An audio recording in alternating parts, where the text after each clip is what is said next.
So something very exciting is happening, and also something I want to clarify.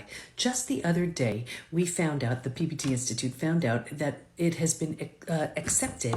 Many people apply, and it's been accepted that September 1st is National Forgiveness Day. So the PPT Institute made that happen. So I was really excited. I wanted to share it with our newsletter list, and I got an email from someone who was so angry at me.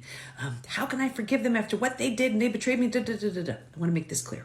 Forgiveness isn't, first of all, it's about you. It's about releasing the power that the pain has over you. The second thing is, it could be self-forgiveness. Now you're saying, well, how in the world? I was betrayed. Forgive myself. I didn't do anything wrong. How about forgiving yourself for not believing how worthy, deserving, lovable you are? How about forgiving yourself for not giving yourself the time, attention, care, rest that you need in order to heal from one of the most traumatic things that can happen to a human being? How about forgiving yourself for not taking time to realize, what do you deserve? What were you tolerating? What were you accepting? And what are you willing to accept and create now that you're moving through?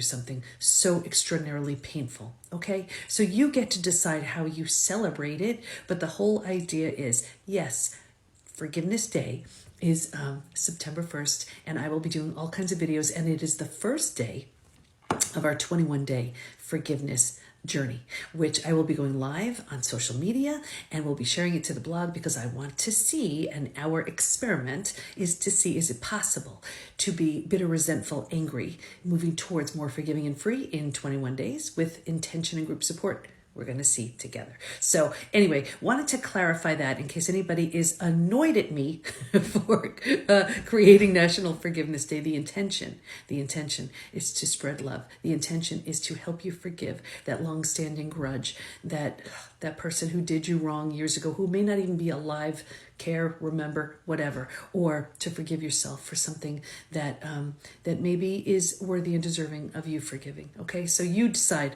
the meaning you give it, but the intention is to just have more people forgive, so they release the power the pain has over them, so they can heal physically, mentally, emotionally, psychologically, spiritually, so they can do the work they're here to do. Hope that helps.